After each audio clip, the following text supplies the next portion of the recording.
The Greatest Media Team and Sunstein LLP proudly present the 2022 Sunstein Open at 501 Disc Golf in Warren, Massachusetts.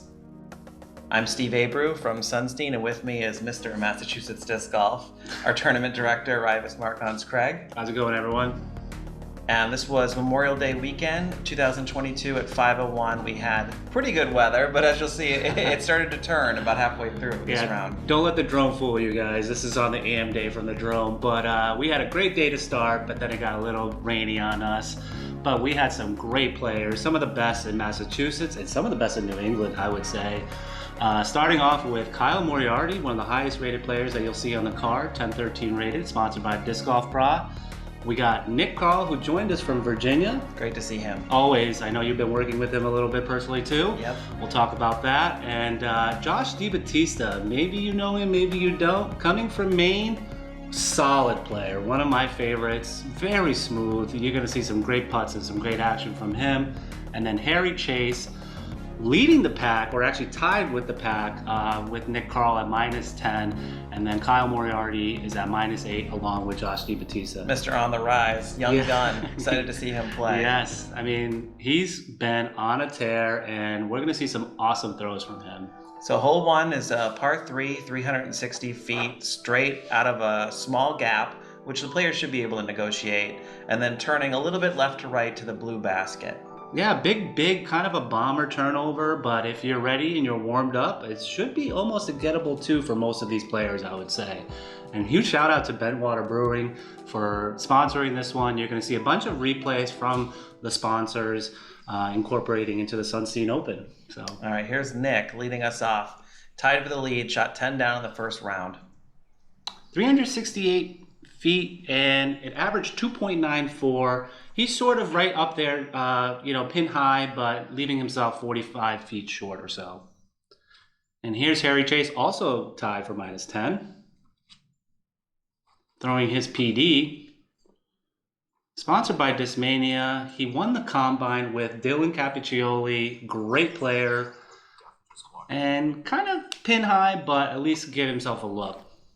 And here's Wads, who's probably played this course more than most. A few times, yeah. He's a great player, and he's throwing his, I believe, his Votum. Seems happy with it. Yeah. Snaps will indicate. And now Josh. Coming from Maine. I want to say this is his destroyer. You can see it's a beautiful flex shot down there. He got a little bit of turn, but it came back a little bit as well. Let's see if he can get the birdie. So we had 70 pro players, a stacked field, the best from all 5 New England and Northeast region states, I would say. Yeah, I honestly was looking through the ratings because I like to organize by ratings and sort by ratings, and there was really nobody below 950. I mean, that just shows you 70 players with that many stacked players. Awesome field. Nick coming up a little short there. Wads for 2. Oh. Gets a weird reaction, but I think the same thing happened in the first round, actually. He had a putt for birdie on 1 and just missed. And same thing happened in the skins. And I don't know whether it was hole 1, he just couldn't find the basket, but he'll have a clean up there for par. Sometimes it's nerves, sometimes it's just wanting it too much. I can't put my finger on it. But Harry didn't want to do what Kyle did. You can see he went a little more conservative, which is a smart play. Because if you go over the basket there, you end up in the tree line again, and it might be difficult to save par. Josh with a great birdie. Yeah, he's putting with his judges. Not too many 2s on this one, but he got it done. Great putt by Josh DiBattista, sponsored by Bentwater Brewing. Good looking play there. And you've never seen Josh, right, play? I saw him the day before the tournament started. He was warming up, and so I sat and watched him play a little bit. But this is my first time in person. I have seen him on the 2019 Borderland Bonanza. Yes. So it was cool to see him in person. Oh my gosh. What was that? Yeah, I don't know. It caught it, but then it was like, no. You've been weird on hole 1, so we're not going to give it to you. So these are veteran baskets? No, these are the Prodigy T1, I think. Okay. So they don't like left and right side, like soft putts. It has to be a kind of a, with a hefty bit of speed on there. But really, nicks left and right, not good for these. Yeah, high side it has a propensity to spit out, as we just saw. Yep. And Nick getting his par. Debo is the only one who get a birdie on that one, and again averaging 2.94. So a few birdies, but not too many bogeys. So that's good to see. So Kyle's 2 back starting the round. He takes a bogey there, and the person he was tied with took a birdie. So he has some work to do, because we should say that, of course, everybody wants to win the Sunstein Open, but you need to come in the top 2 places in order to qualify for the Green Mountain Championship. Yeah, that's a good point. We're playing for the DGPT Pro Tour spot for the GMC, and also the winner is going to go to the Massachusetts Grand Prix. So a lot riding on this, and for what might be a lightning delay, it's not very easy to consider all of that going on. So hole 2 is pretty straightforward. A par 4, 496 feet, straight through the gap. If you make it to the green basket on your first shot, then you have a nice easy pitch up, but you have to make this gap. Any tree kick could be perilous. Yeah, it's all about the gap. You mentioned it a few times. That's a great shot by Debo there.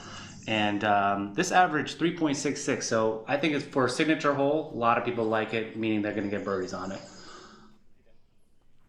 Nice turn there by Nick. A little action on that disc. That was his Zeus. And here is, with this PD, Harry, looking nice. Some great camera work by Alex and Quinten Scott. They've been killing it. That shouldn't be any problem there, even though it's a little off to the left. That's a great spot to be. As long, like you said, I mean, it's even worth a replay here, because I just really love the way that he's throwing this kind of high, making it flex. That's the shot. That's the perfect shot. So Harry actually had a practice round that was filmed by On the Rise Disc Golf that talks through his approach to playing the blue baskets. If you haven't checked it out, go on over to On the Rise Disc Golf. He walks through what his approach was, and it was interesting to see. Yeah, shout out to Cody Kingman with that channel, putting out some great content. Looks like Wad's got it through. Tough to see where that ended up. Yeah, that was his Wise Old Broad Champ Destroyer. Cool looking shot from Nick there. He's so good with those forehands. Yeah. I wish I had his forehand. Nick just plays so under control. Yeah. I think he's really, really improved and just staying within himself, and shots like that are evidence of it. Here's Debo's up shot. Yeah, I like the replay on this one because it kind of shows you both angles. He's definitely running it. You got a backstop. Why not? I think these all are really running it. Nice shot by Harry there. These are routine birdies for most of these players. Yeah. But still, I think Harry really punched that shot with a forehand, which is tough to do for some of us AMs, where you're nervous that it might go too far. But he really had the touch on that one. Yeah, these pros got it dialed in. I mean, almost all of them are 1,000 rated. I mean, they are over 1,000 rated now. Harry just getting over 1,000 rated mark. Congratulations. And here's Wads cleaning up his 3. So a lot of birdies on that one. Star frame. Yeah, we expected it. Averaging the second easiest hole on the course, actually. So the course does get a lot tougher. It does. I was thinking about flow. It starts off kind of nice and easy, then it gets a little tougher, and then in the middle it's like, whoa, and then at the end it's a little more forgiving. So hole 3 is a 214-foot par 3. It's a 90-degree dogleg to the right. There's OB all along the left side, and then as you get up to the basket, there's OB long. So it's kind of a touch shot. You want to avoid a tree kick that'll take you offline, but if you park the green basket on your tee shot, you're in a good place to give it a run for birdie. Yeah, you pretty much aim for the green basket and try to go a little long, but not too long, because you're going to go OB. That was his Malta, I believe. He's been throwing that really well. Just gets a little nasty kick. And here is Nick. Nice looking shot. Gets to the green basket, but again, it's another 60, 70 feet, so... It's a solid play. It'll keep him out of trouble. Yeah, that was his Meteor. And here is Harry with his Origin. I love the idea of the Origin here. Just can't get it. Yeah, didn't get past that center tree. Yeah. It's definitely a weird angle. When you step up to it, you're like, huh, you want me to go over there? Yeah, and a forehand from Wads. This is the play. And you can see he's also a little short, but at least he had the right idea there with his Omen. Beautiful shot by Josh and his judges. Yeah, he has such a nice touch. I mean, I love watching him play. And because I'm a backhand guy too. And there's Harry with his approach. Wow. It's amazing how accurate he is with that forehand flick from like 60, 70 feet. And it makes it look so easy. So during the combine, they kind of have the players go, ooh. Oh, Nick. Sorry, I had to stop there for a moment. That was What a bid. Yeah. And in the combine, they have you go left and right, choosing a flick or backhand. And it was for him, it was just easy. Pinpoint accuracy, 200, 300, feet. Little half bit for Kyle there. Yeah. After the first hole, he probably doesn't want to go too much. But and that was a great putt with his Rainmaker. And Debo also cleaning up his par. A lot of pars on this one. This averaged 3.06, actually. It's hard to birdie this hole. You really have to, you got to send it like Nick did and because otherwise it's real tough to get close off the drive. Yeah, I go Essence just because I want that turn, that full turn. The Origin's great for green. Essence a little better for the blues. So, pretty close tied. Debo's on a roll with already 10 down, giving Harry some heat, but it's getting close here, and here's hole 4. This is where the course starts. Yeah, I love this hole.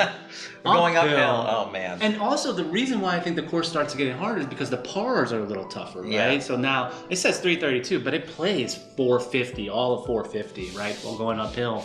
And sometimes I wish it was a par 4. All you need to do, you need to stay in the middle here.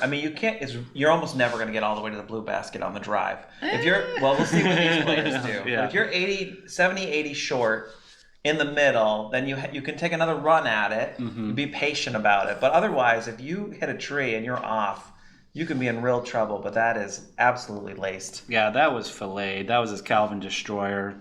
Beautiful shot by Josh DiBattista. He's feeling it, folks. Check out this replay. I love it. You can see the basket chains, and he's going for it. Little hyzer flip. Yeah, he slipped. He didn't like his footing. You can see he looked down. But nice replay by Alex MaClean there.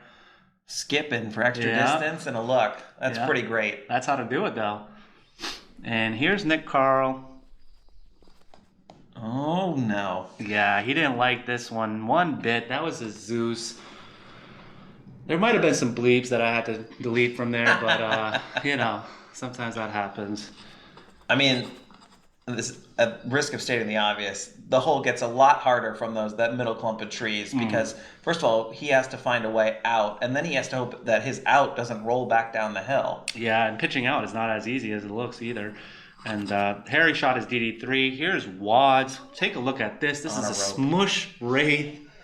I'm pretty sure we saw something similar during the Skins match. Very similar to this, but this is just even better. This is quintessential Kyle Moriarty. Like, sea basket, throw disc, like on a line. With the smush. And it goes forever. It carries forever. Look at this. Yeah. It's almost like CGI'd in how perfectly it's flying. What an unbelievable shot. I've never seen anybody get that high up on hole 4. Okay, he's making me look like a fool because when we said no one's going to get up there, but there he is pin high. Yeah. And he's only one of the few people that could do that, I really think, in this field. That's real trouble for Nick. Off a tree again. He's going to be scrambling. This is his third shot. Still isn't up the hill. For being tied in the lead, this is not good. And he kicks off left. And he's not even near the basket, folks. This is tough for him. Another forehand up shot for Harry. Bread and butter under the basket. Right. So that would be just a soft turnover shot for me, but he makes that look easy with just his pitch right there. And here's Debo for his 2. Oh, great bid. To have a 2 look, I can't even imagine what that feels like on this hole. But Watts there it is. There's the birdie. Not too many birdies on this hole, guys, and he was one of them. This hole averaged 3.39. So wow. Yeah. So he got a 1.3 strokes on the field there. Not only is it a tough hole, it's tough to walk up the hill. Then you get your heart rate going the rest of the round because, you're really gaining almost half the course's elevation in one hole. Mm-hmm. And so it's a workout. So result of the hole, Nick double bogeys. He's down at 9 under. Kyle's to 9. And Harry at 11, Josh at 10. So hole 5 is played along the ridge, par 4, 480. This is not an easy birdie, but it's another opportunity, I would say. If you get your drive out to the green basket, a nice approach and a putt, you've got yourself a birdie. It's one of the more scoreable holes, I would say. Yeah, it's a really good hole, very scoreable. Like you said, just keep it in the middle, and you can definitely get a birdie. I mean, most of these guys are going to look to get birdies because they're just able to smush it that far. Oh, it's off to the right, unfortunately, and fading. That was his Vodum. Wearing your Sunstein hat. He said it hyzered back, which I think it did at the end, so hopefully he has a look. No such trouble for Harry, straight down the middle. Yeah, this hole averaged 3.71, so definitely very doable being a par 4. Oh, our replay brought to you by Good, a design company that we use. Thank you to Good for sponsoring Sunstein Open. And look at the shot from Harry. On a rope, like we've been saying. And hyzering out is okay on this hole, right? Because you got that little backstop, which you get mostly cut rolls down using that slope. And shout out to Nicholas Economos for getting the 2 on this. Only eagle of the field. Field, if I've ever heard of one, too. Yeah. Great shot by Nick Carl there. I mean, imagine getting a 2 on this hole. And Nick Carl was throwing his Annex there. Here's his Firebird from Debo. Actually, that might be his Judge, excuse me. Great looking shot from him. Yeah, right into circle 1. And here is Nick with the zone. Easy approaches for most of these players. Yeah. And thank you for making suggestions in the comments and leaving comments in our YouTube channel. We were able to provide gray for... Great look by Harry there. We were able to put gray on the scorecard so people know that that's the par going forward.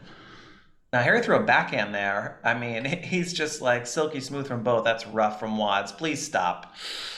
I'm surprised he went forehand there. I feel like that's the only thing he had, but a backhand could have been a little more conducive for a better look. And here is for his par. Let's see if he can dial it in. Yeah. Ooh. Bouncing off the rim. His putt has gotten so much better over the year, and that's the reason why he's not 1007 anymore, and he's moving on to 1015 rated. What's the secret to this hyzer putt? How do you know? Like, how do you get the range? Because if you don't have it dialed in, that thing is, it's not gliding. It's a lot of muscle memory at that point, knowing that if I aim at that height right there and I put this much power, it's going to get there. Yeah. Based off my, routine and things like that. Straight in from Nick. Yeah. Debo. But hyzer putts are very helpful if you can dial it in. Now, for windy days, it gets a little more difficult, but here's Harry. Easy looking 3 for him. So everybody on the card birdied except for Kyle, which means he's falling another stroke back. Yep.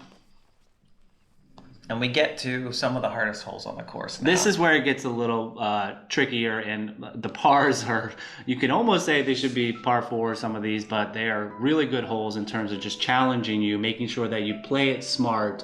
For this one particularly, you really just want to punch it through to where green is and then sort of approach it from that angle. If you try to bite too much off, you're trying to go big distance, you may go OB on the right there. You can see the wall there is all OB. And it's not far from the tee pad to the wall. You really have to get it turning left immediately. Absolutely. And then you have to deal with this green. Right. Beautiful looking green, but very treacherous if you kind of overshoot it. But this is one of my favorite holes only because I think it's a great challenge. And it could be a par 4, but it's not. And here is Debo almost going out of bounds. What a great looking shot. He got pretty lucky there because that could have very easily not faded at the right time. But he knew his stability there. So hole 6 is the hardest hole in the course. Yeah. Averaging 0.74 strokes over par. This is where I was saying, I mean, you could potentially make this a par 4 and still be okay with it. Yeah. It'd be easy par 4, but it's kind of too much of a tweener. And here's Nick Carl. Great looking rip. Oh, late tree is unfortunate, but a nice roll out. Yeah, he could have also gone OP there, so you never know. That was his annex. And here is his dad bod Firebird. Oh my gosh, flirting with the wall. But all of them were. That's the only way you can really get there. And it's hard to take power off, too, because like you said, it comes up fast. It does come up fast. So it's on hyzer the whole way. Yeah. As long as he gets it low enough, quick enough, the wall will keep it back in bounds, which is what happens. Look at that cool angle shot, too. And here is Harry for his second shot. Nice approach there. It's a great shot. It's very smooth. Everyone has sort of a jigsaw puzzle to figure out on the approaches, too, because there's trees all over this fairway. Absolutely. You can try to take the back approach. You can try to take the hyzer. Nick just went with the jump putt. And here's Debo. Kind of flexing one up there with his judge.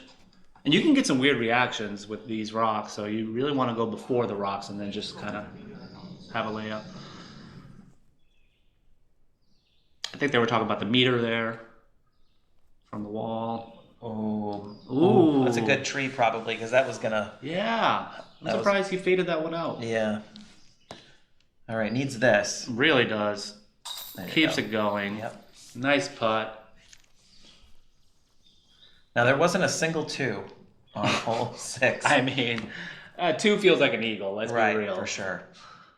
Okay, we get a second look at this putt from Kyle. This is bread and butter all day.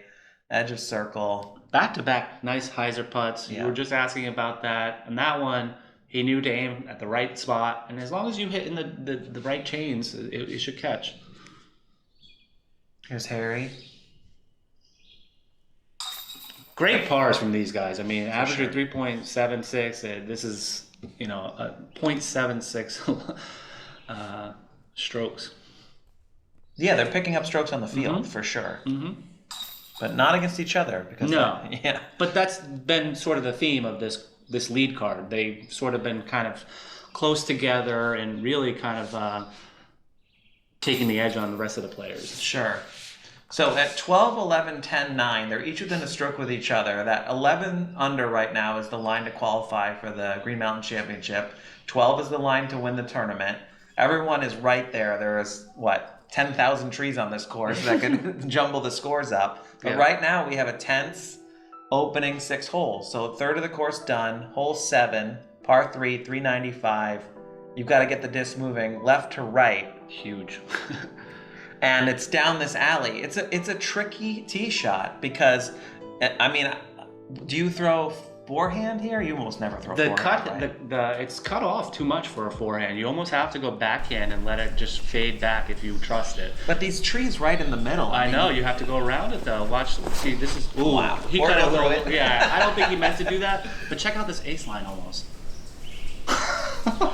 So, nobody does that. That was 6 inches from total disaster. Thankfully, it was a fire going in. Yeah. Hey, we have to watch a replay on this because this is just a miraculous, awesome shot by Debo there with his Firebird. Going with his Firebird, 370 feet. I mean, how does he get it to hold the line that I don't know, but this is why he's one of the best in Maine, though. And it was basket high as it was flying by. That's crazy. That's what everybody was saying in the comments too. It's wild. And Harry hit it. See, but a great second tree. Yeah, he got a very fortunate second tree because if he was left, there is no look. Automatic 4 or 5. And here's his annex. Beautiful shot by Nick. Smooth. The thing about Nick is just so controlled. And more control over the years, too, like you said. It must be nice knowing Paul Macbeth.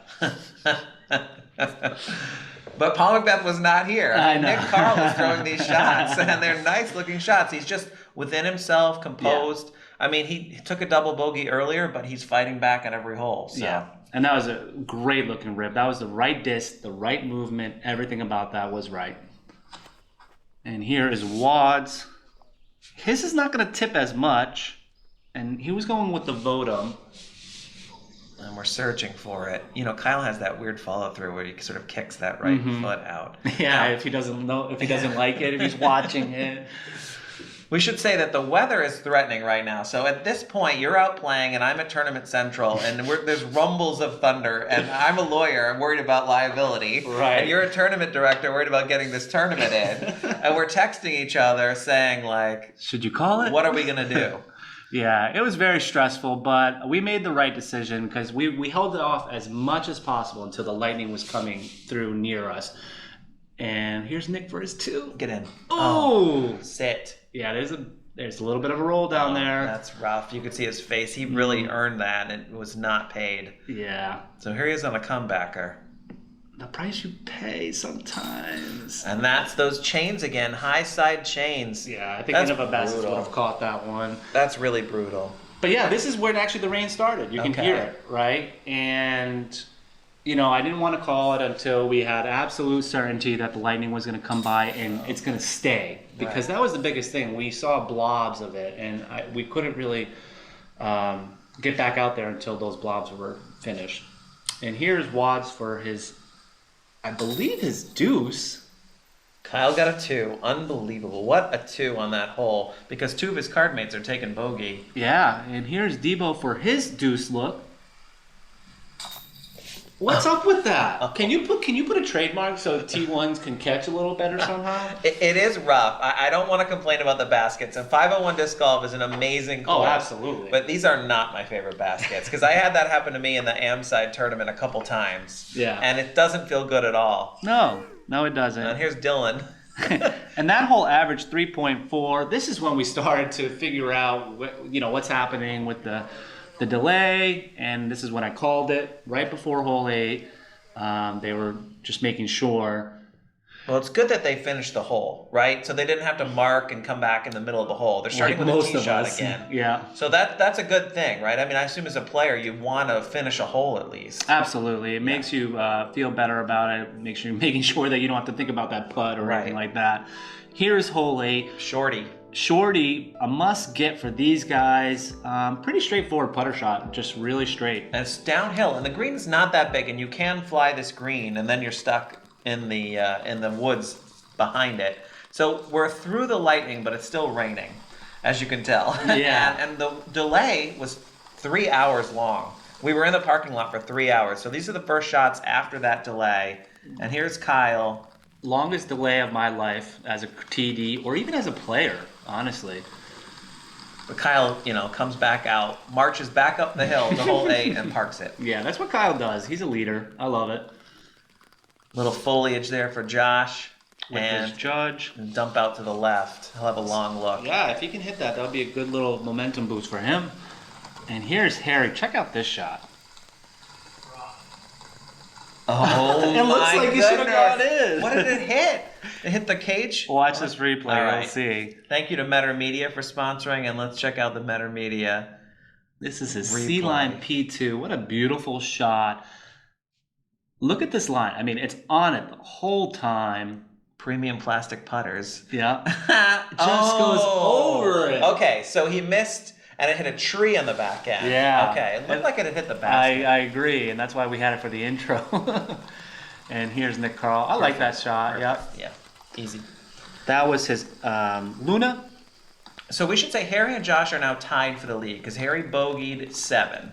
So Harry and Josh are at 11. Nice putt Huge by putt Josh. for Debo. Never mind. Yeah. That was an incredible putt. I mean, that was circle 2 and beyond. Yeah. I mean, that was a great looking putt. Probably 60 feet, something like that. And he makes it look easy. Metter Media, thank you for sponsoring this so we can check out another replay. Look at the full commitment. And you asked about the hyzer putt. Again, he would sort of know that he needs that much power, this height, and he didn't overdo it either. And now the players all have rain gear on. So this is their first putts in rain gear, too. Which makes it so much tougher, I think. Yeah. Playing with rain gear is the worst in my opinion. It just throws off my shoulders and my armpits. Yeah. I don't know. You get hot and sweaty. I mean, it was pretty muggy. Mm-hmm. We're marching up and down hills. Yeah. We did have a respite from the bugs, thankfully. Thankfully, yes. Here's Harry. Huge. Needs this too, especially after Debo makes his. Great putt. Especially for running it too deep. That's a great putt by Harry with his Rainmaker. Flex 2. So Harry and Josh both go to 12. Let's see it again. Now he has a more traditional putt, sort of like straight up and back and then straight flight. A little more spin, Little floated spin. That's a nice putt. Yeah, especially over the cabbage too. Yeah. That was really a great putt. And he likes it. Puts the 1 up. We didn't have much of a crowd after the 3-hour lightning delay. But we had something. You were out there. I was. Oh, Nick. Yeah. That's rough. But, you know, sometimes it happens. You get too excited. And cool zoom shot from Quinten there. I mean, it's the first putt after the delay, right? Mm-hmm. So, I mean... And we talked about the rain gear. Right. You know, this whole average 2.74. So you feel like you need to get it. Averaging under par. Lots of birdies. But a par feels like a bogey, I'm sure, for Nick. Yeah. That's all it is. But that's all right. Moving on to hole 9. One of the more challenging holes. This is where the course really starts showing its teeth. 9, 10, 11, 12, 13, I feel like. Hole 9, uphill, par 4, 523. Good luck through the gap. Got to get to the green basket, and then which way are we turning? Way uphill to the left here. And then and look, another whole shot. Exactly. Maybe two shots. It's almost like 2 holes. It feels get like to green and then tee off again from green to go up, but the gap is so small. Yeah, and the landing zone is so critical. Even if you are too short, you're not going to be able to get a good look to get around that turn. So hole 9 is the 4th hardest hole, and it averaged a half stroke over par. Here's Kyle. Look at this cool shot here. Love this angle. Straight in your living room. A little bit short, so he'll have to see if he can even see the basket. Absolutely. You know, being Kyle, I was expecting him to get a little longer, but again, it's raining. They have rain gear on. They're a little cooled off. They haven't warmed up in a while. Right. And Josh is going to be pinched off. That'll be tough. He'll need a gap to attack the basket. We'll see if he has one. Yeah, that was his Calvin Destroyer. And here's Harry with his S-Line DD3. It flips for him, so that must be a beat-up S-Line DD3. That was a great-looking shot. It seemed like it came out early, but I guess it did, but he got the turn. He trusted the turn. Yeah. So that's the miss if you're throwing that shot shape. Yeah, I'm a little scared to do that shot shape more than just taking a hyzer flip and trying to ride it up, only because the kicks left are really bad. But if it finishes right, you have a easier way of attacking the basket than when Josh was stuck left. It's a good point. And here's Nick. What a great-looking rip with his annex. Yeah, that's a great shot right in the middle. And you've been working with Nick, right? Recently? Well, we're proud to represent Discura. So Discura is a disc golf apparel company, and Nick is one of the partners along with some other guys. And it's been a pleasure working with them. So we have a number of clients in the disc golf industry, and Discura is sort of our apparel partner. So it's been really fun. That's very exciting for Nick and you guys. Yeah. Look at that little forehand chopper. Oh, he wasn't too happy with that one. What? I didn't see what happened. It hit a tree late, and then it kicked right. But it happens. Yeah. And there might have been a bleep there too that we had to take out. Now Harry has a green basket in the way. Yeah, right? It really looks like that, and that's an amazing looking shot. So he has to put height to and get over it. And again, going to the right because he just wants to. He doesn't want to go left and get those kicks early. So he's actually in a pretty good spot for 3. Yeah. So here's Kyle's third. Yeah, Kyle was pretty upset because he would have been another 60, 70 feet up there, but pretty easy up and down for him there. Hits the cameraman. Yeah, that was Alex MaClean. And here is Debo. Again, look how smooth the shot is. Go in. Oh, wow. What a shot. So close. And this would have been for birdie, which feels, again, like an eagle, I would say. It almost feels like a par 5, I'll be honest, because it's uphill the whole time. It's only 600 feet, but it feels way longer. You have to put so much spin on an Anheuser disc uphill, I figured out at this tournament, because you don't have the leg power. Mm-hmm. So it's all about the amount of spin you can put on just for it to hold that line. Yep. Otherwise, it'll dump out and you're in big trouble. But that was a great shot by Josh. Yeah, using the grade of the hill there. Harry doesn't want to give it. Yeah, he doesn't want to give it too much of a bid there. Makes sense. I mean, he does also share the lead now. So here's Watts for his par, the straddle putt. Got it. Oof. Great looking putt by Wads. He's been automatic on the green there. Nick cleaning up. And Wads is definitely looking for that GMC DGPT spot. I think all four of these guys are. Yeah. Harry said he was in the video. Nick came up because he wants to play Fox Run. And I'm sure Josh and Harry, Harry said he did, so they all want that bid. Yeah, it's an amazing opportunity. All right, we're through 9 here. And the scores are Harry and Josh at 12, Kyle at 11, and Nick at 9. So it's still anyone's game. Very close, and we had some great shots from these guys on the front 9, and the back 9 does not disappoint, folks. We have that coming out very soon. Make sure to check it out on the Greatest Media Team. Steve, thank you so much for being here.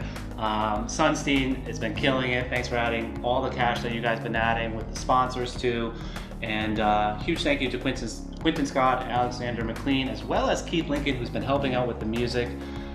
Any last words before we get to the back 9? Just don't go away. It's an exciting conclusion. You can take our word for it. Yes, it really is, and we'll have a little bit of the wars too, so you can see that. Thanks for watching.